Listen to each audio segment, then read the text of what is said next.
That's good. Okay, I got my phone out. That's cool for you? Okay, cool. All right, so I'm gonna quote you real quick. You said if I see a black pilot, I'm gonna be like, boy, I hope he's qualified. Are you gonna do that? Yeah, I mean that is correct. Yeah. That's correct. Okay, so can we both agree? What was the context of what I said though? What was the context? I don't even want to get into DEI because your opinion on DEI, it doesn't really help it in this. So what we're doing right here, guys, and let me preface this by saying that I voted straight Republican ticket because I don't deal with the Dems and their extreme liberalism. No doubt about it. So the policies of the right definitely align with what it was and is that I see that's best for this country.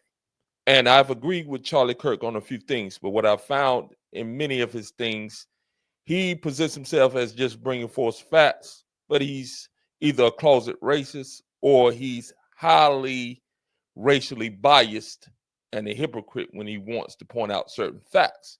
And I'll talk more about that in the end. However, I agree with him on certain things, but I like what this young gentleman has done to expose him on this, allow him to continue. This case, so if the context between what you brought up was that you believe that because they were being hired because they were black. Okay, so can we both agree that every single pilot, whether black, white, whoever, has to go through FA? And I don't agree with DEI at all. So again, I am about merit-based earnings. And a lot of this is somewhat controversial. And again, a lot of these individuals who are against DEI now, they were indeed the beneficiaries of certain policies that blacks were left out of when it came to this government. So we're dealing with the government showing preferential treatment to either race, any ethnicity. We must look at it as a whole, and we must also acknowledge that this is nothing new. In fact, this was the name of the game during the Jim Crow South and the early 1900s. So allow us to continue. A certification. No, actually, we can't. New lawsuit shows that black pilots and female pilots have the standards being relaxed. No, sir. Can we agree at the time of February 29th or 2023 when you said it at the time? No. Actually, I said it. That's why you don't know the context. Is that new lawsuits were showing that they were relaxing the standards for air traffic control and pilots in order to meet the standards. The context of that was diversity, equity, and inclusion. What does that have to do with hiring? At the end of the day, again, if anyone is lowering the standards for anyone of any race to get into something, then that is not acceptable. So I do agree with him. If that was the case, I agree with Charlie Kirk on this. But again, he has shown to me in many occasions that he points out everything that is dealing with blacks and whatever things he perceives as being given to him, or when it comes to criminals and it comes to crime, he likes to point out that blacks commit up to 60% of the murders in this country. But he never points out that whites, and again, I'm not with the black and white thing in that sense, because the degenerative culture of the inner city at this point and the glorification of it by the inner city youth, particularly black, is horrible. It's egregious, and I don't agree with that at all. And the engagement in the activities that they are engaging in is a disgrace to those who came before them. So no, I would never defend what's going on in the inner city, but he has no real balance. He wants to continuously point out something done for blacks or something that blacks are leading when it comes to crime, but he never points out the fact that white individuals, as far as aggravated assault and rape, they outpace blacks in a very large number and capacity when it comes to that. And the table FBI table 43A will show you that, and I'll show you that in a few minutes. Actually, allow me to show you this right now. Here is the table right here. And allow me to make sure that we're up on the screen. All right. You may not be able to see it. Let me get it up big for you. There we go. And we're going to attempt to scroll down and point this out. I'm hopeful that you can see this. This is a 2019 table. I did this in one of my earlier videos, and it shows exactly what's going on when it comes to the crime in the United States 2019. It talks about a race by race and ethnicity.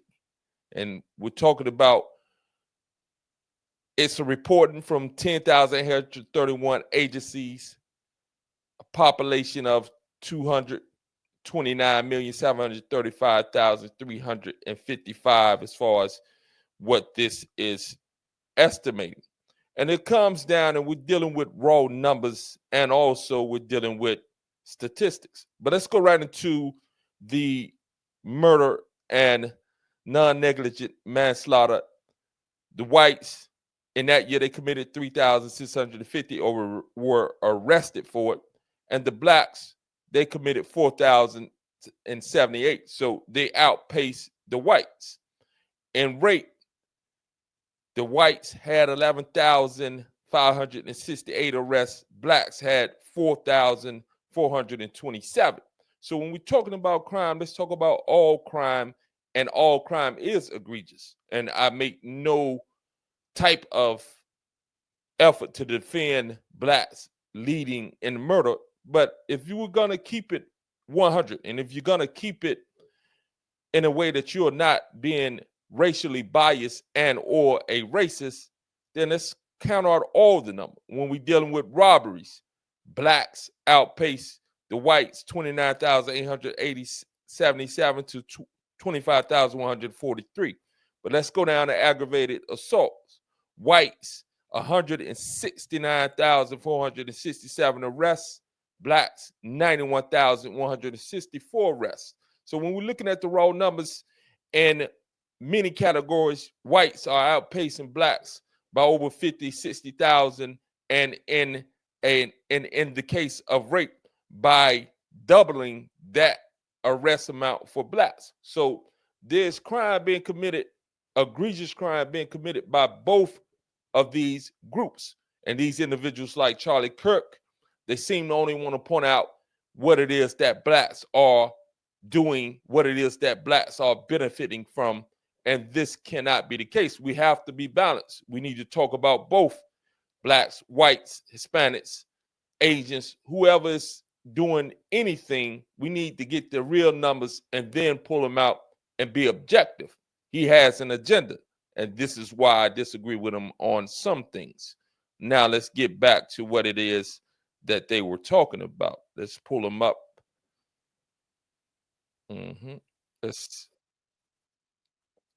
more of a race versus a different race. So, for example, United Airlines said that they want 50% of their new pilots to either be women or black. Okay. Currently, just so you understand, it's like 8%. So they want to go from 8% to 50%. Okay. And every time DEI is implemented, every single time, the lowering of standards occurs. Every single time. Lowering of standards? Correct. So can I prove it to you? We both want excellence, right? Okay. If you and I said, hey, we want 50% of the new people going in the NBA are white. Okay. Would the NBA drop in its standard? No. No. So again, he makes a good point even here when he talks about the lowering of standards. I am not with DEI, but to be honest with you, the main beneficiary of DEI, and I don't have the statistics, but they are out there, it was white women who benefited the most from DEI hires, but black people are the face of DEI. And by no means and by no stretch of the imagination am I defending DEI. I'm not with DEI. I'm not with it for blacks, and I'm not with the Democratic Party in general with their super liberal left agenda. So again, I'm not against what is right that he represents. I'm against the hypocrisy of what it is that he loves to push out and loves to destroy these young kids on campus when it comes to his racial bias and always wanting to point the finger at blacks. And again, I'm not with the DEI at all, but they or historically in America, whites have been the DEI highest, but it was just not that label because it was the implementation of laws that allowed them to be in a certain position to be hired when we're talking about the Jim Crow era, etc.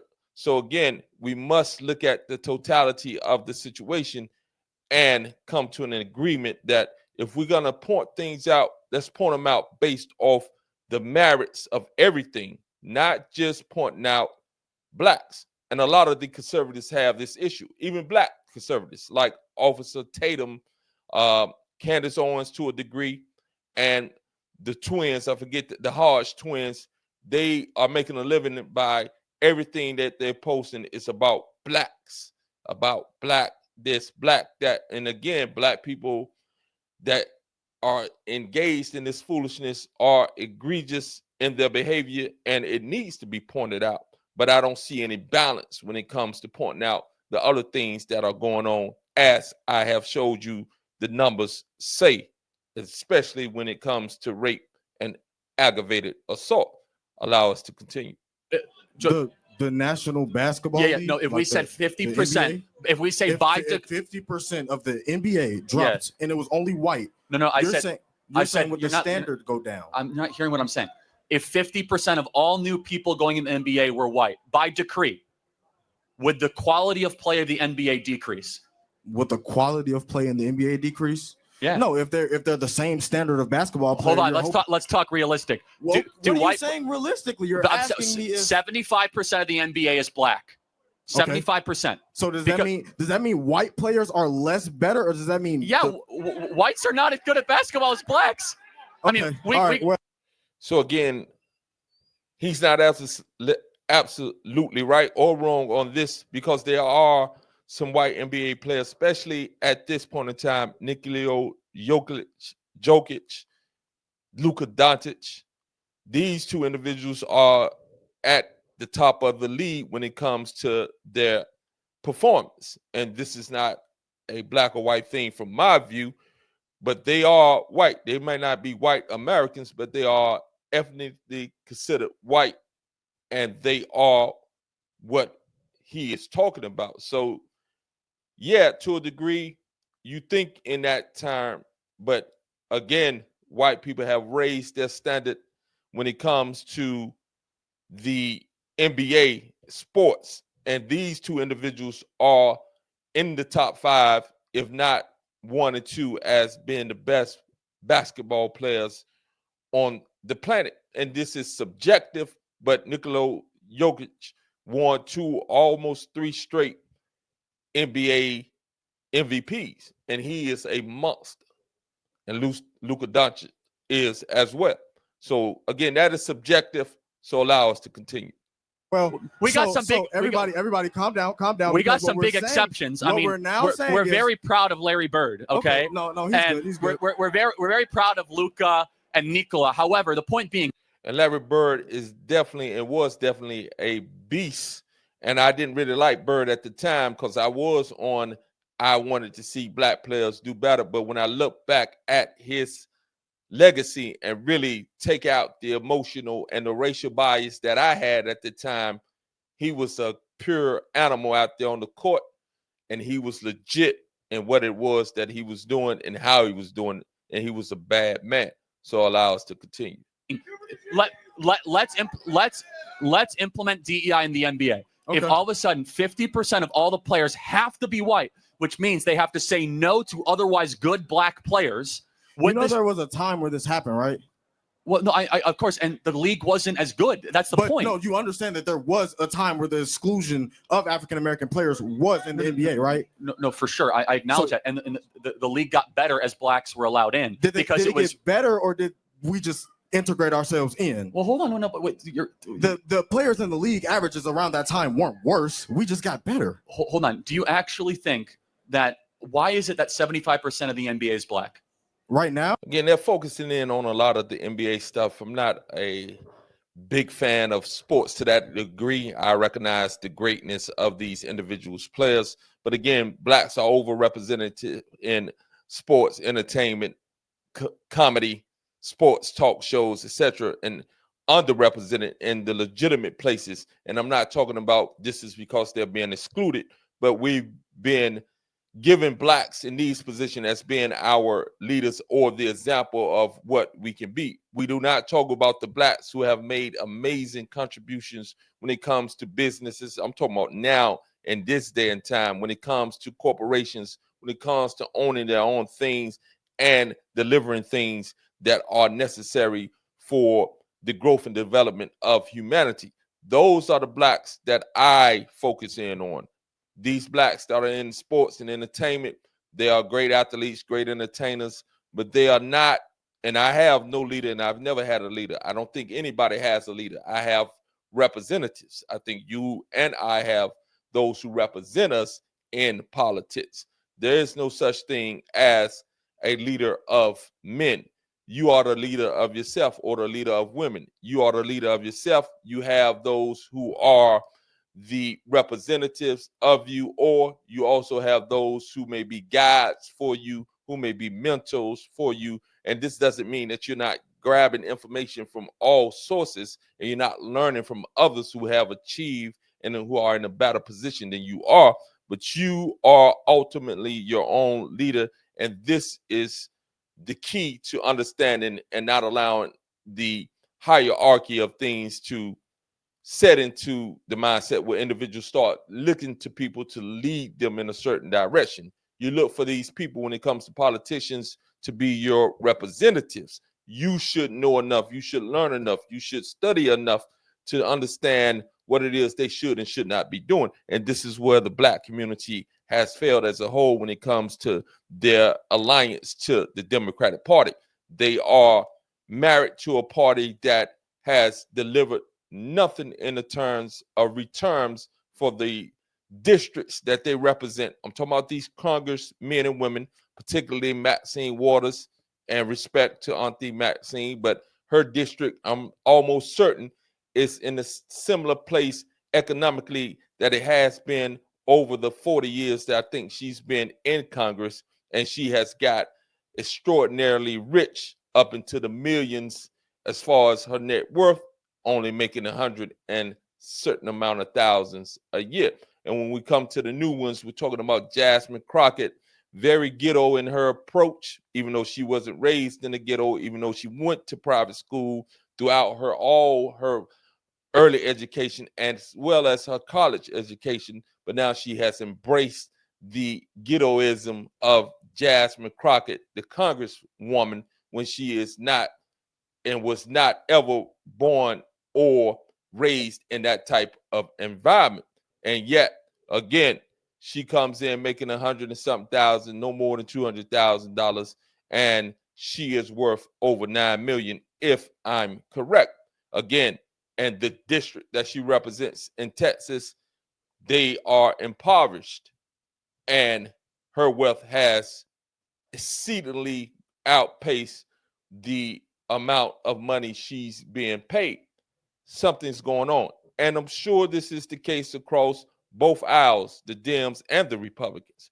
But of course, I have to focus on those things that are specific to black people when it comes to politics and it comes to race, because I am black. I can never not be black, and this is what I will be. But I'm not tied to any black cause. I'm tied to human causes, and I'm tied to things that resonate with me, black or white. So I align with individuals who have a similar ideology. It doesn't matter if they're black, white, Asian, Hispanic. It matters not to me, woman. It matters not to me. The ideology is what matters. But again, we live in a society that is very tumultuous, and it is based off race. It is what it is when it comes to certain things. So I would never go outside and not be identified as a black man. So I understand that and I represent that, and I know that this is the reality. And I'm all right with that. And that's the same as a white person. They can never go outside and not know that they won't be seen as white. There are some other things that are in the midst when you have those individuals who are of mixed race, mixed ancestry, etc. So again, I'm about ideology. So I'm gonna wrap this up, but I'm gonna wrap it up with this. Again, he's a very skilled debater. Um, he loves to talk about responsibility, which is true, but he loves to diminish the impact of government when it comes to the foundation that created the self-fulfilling prophecies that are happening within the ghettos of America. Yes, those who are living in the ghettos of America and who are engaged in that behavior that is dangerous and defeating to any type of growth economically, spiritually, mentally, emotionally, they are responsible 100% for their behavior. But at the same time, the government did set up conditions that created the initial push and foundation of this type of mindset. And now, in this day and time, that mindset is just being regenerated generation after generation within the people within those communities. So they are 100% accountable for lifting themselves out of that condition. The government doesn't have their hands on their necks anymore.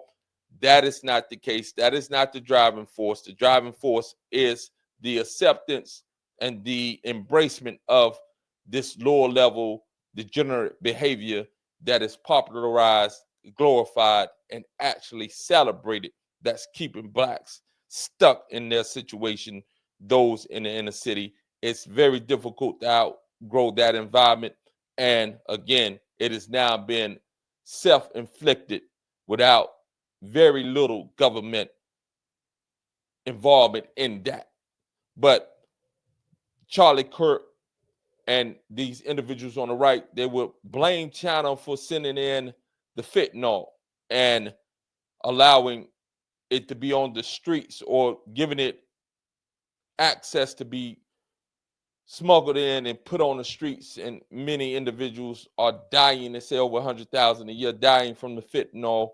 But I heard Mr. Kirk say to a young black woman when she was talking about the drugs that infiltrated the inner cities back in the 1980s, 90s, which the government has been shown to be guilty of allowing those drugs into the inner cities. These things are of record and these things are proven. The CIA, etc. He said, did anybody make them take the drugs? So he wanted 100% responsibility for the black individual that got involved in taking drugs. And that is true. But also the 100% of the government allowing those drugs to be put in the black community is also true. But he would not allow China to be not held accountable for their pushing of fentanyl into the United States. He would blame China for their part in it. But he has a problem with recognizing the same situation when the government of this nation was involved in the same things. So this is where the hypocrisy comes across. This is where I say either he's a closet racist or he is heavily racially biased towards blacks when it comes to pointing out everything that is wrong with blacks instead of pointing out the whole picture. Again, you have a beautiful day. Peace.